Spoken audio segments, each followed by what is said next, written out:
What's going on, guys, and welcome back to another video. So it has been a crazy day. We're getting a lot of new updates.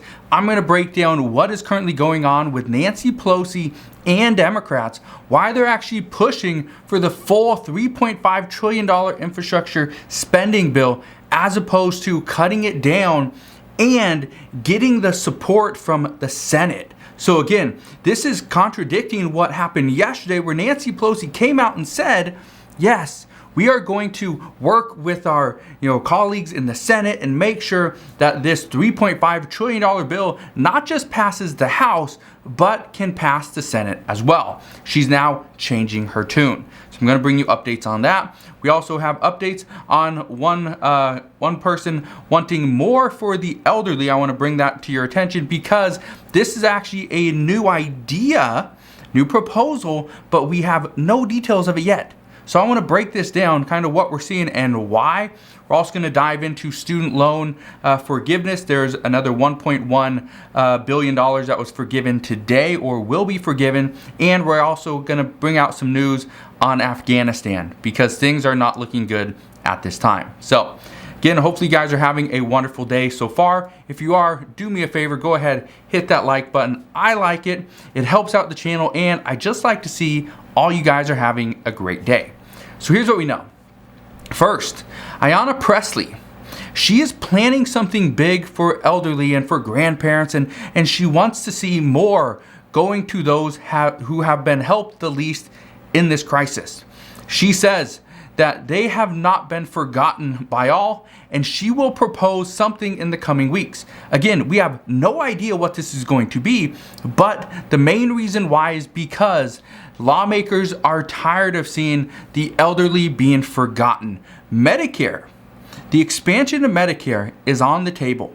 That is something that, according to some, will for sure, guaranteed 100% be in this next bill. However, it is still bringing up the question as to, is that enough?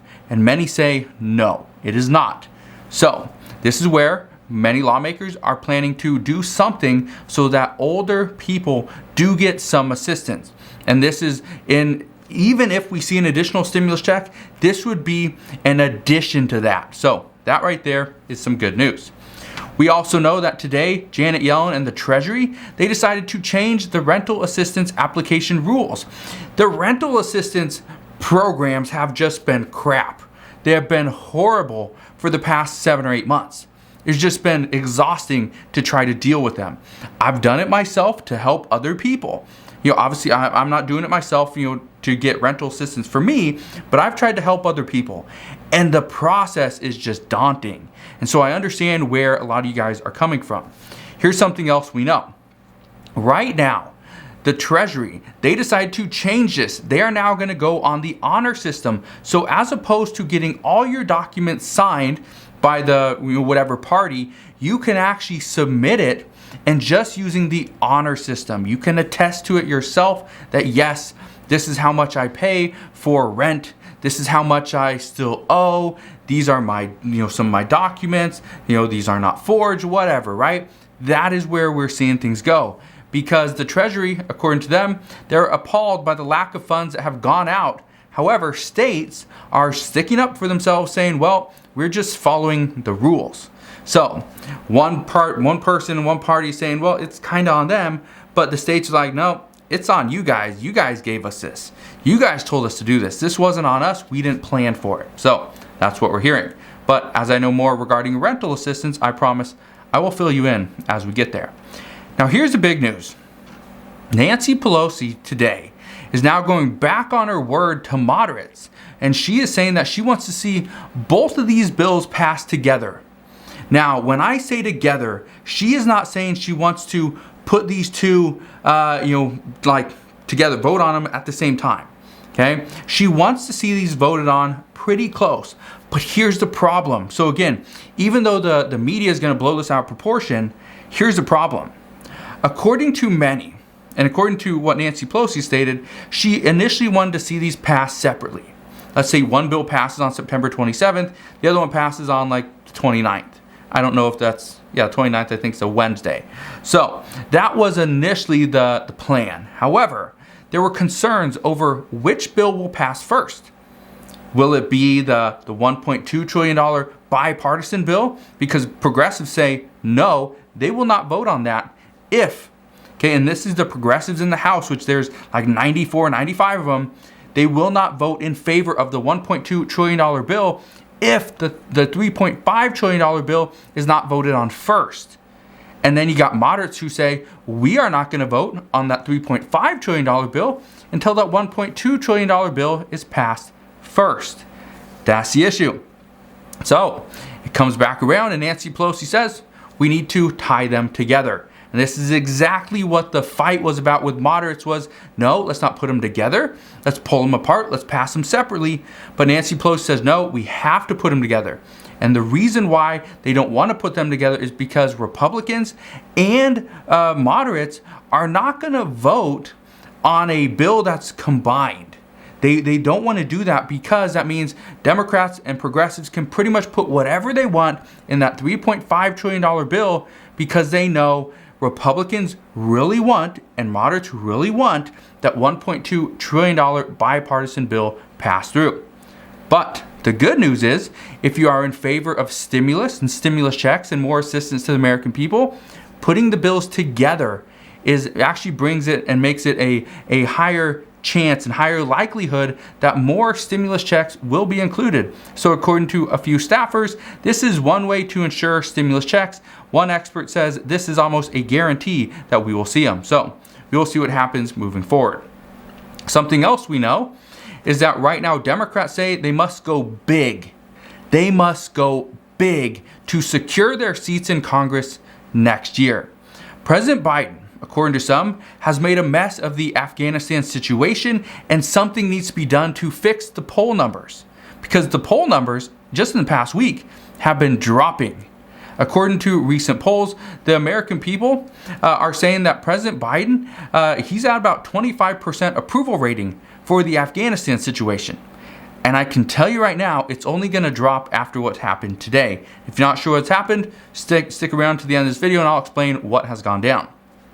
But some say that this is why that $3.5 trillion bill is going to be, we're going to max it out. They're going to use every single penny of that $3.5 trillion bill. And they will pass more to the American people because they have to. They have to do this. But here's where reports get very interesting as well. According to the reports today, they are indicating that Nancy Pelosi is going to use this $3.5 trillion bill, which is part of the reason why she's going to put the two bills together. She's going to use this to solidify her legacy as Speaker of the House. She has stated in the past that this will be her last time as Speaker of the House, and lawmakers, according to many, say they want to send her out on top. Well, how do you send out the Speaker of the House on top? You pass the largest piece of legislation ever. You pass the largest, most transformative piece of legislation in decades. That is how you do it.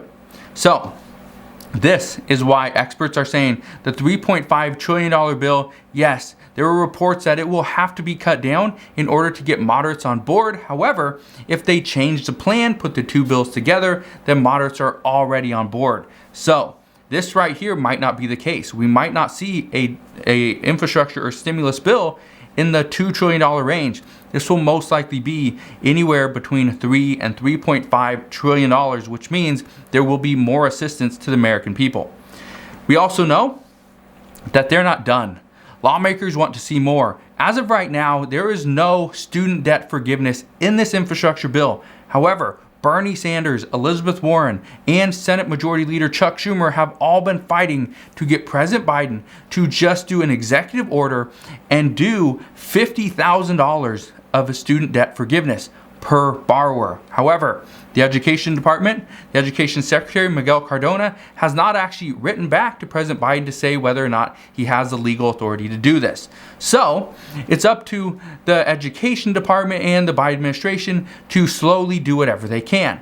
Well, today, there is reports that the Education Department is discharging $1.1 billion to about 115,000 defrauded former students of the for-profit ITT Technical Institute. This actually went bankrupt back in 2016. So, there is news there. this is going to just accelerate the talks of more student debt forgiveness across the board. Now, let's get into the Afghanistan situation, okay?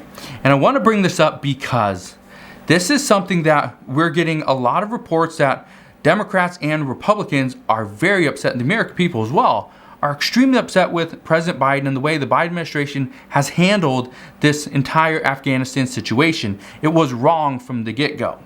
Now, even though the American people backed the idea of withdrawing and pulling out of Afghanistan, it wasn't done correctly according to multiple reports.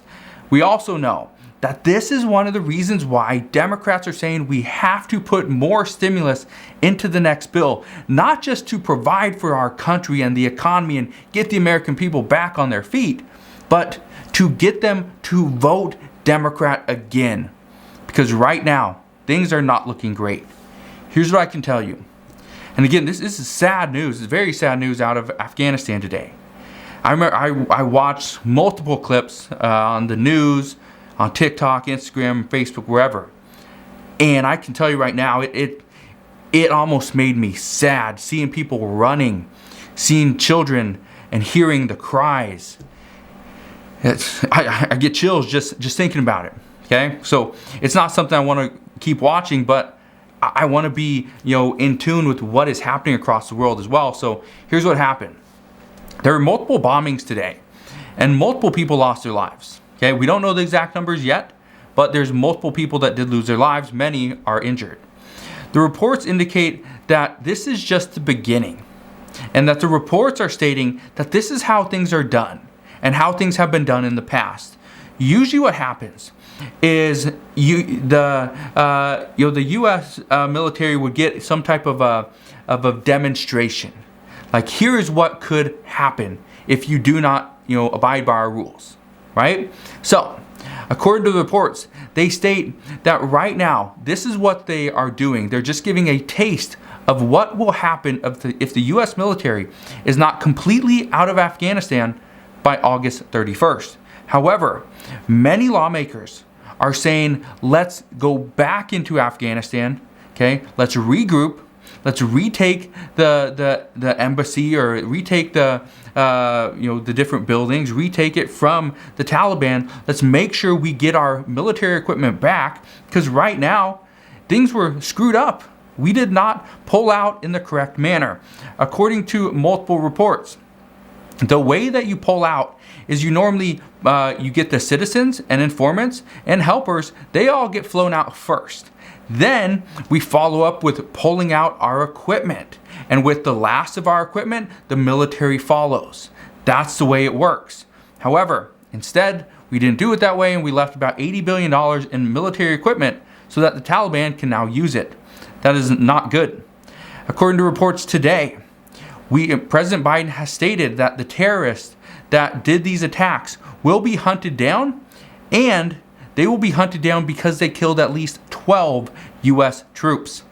And even Senator Josh Hawley and Senator Blackburn both stated that President Biden should resign over the attacks in Kabul because it was him that messed up the withdrawal completely.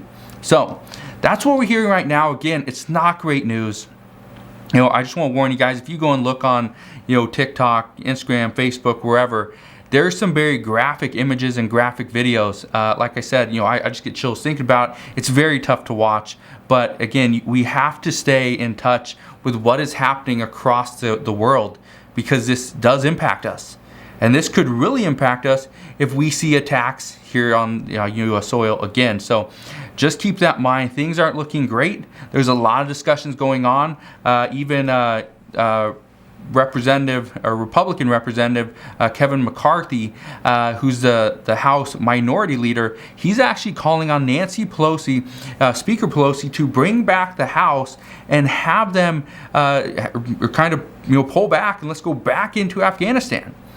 Now, I don't know if that's something that she wants to really tackle. I'm guessing not, because instead of addressing the bombings in Afghanistan, she actually talked about, I think it was like women's rights or something like that, which again is extremely important.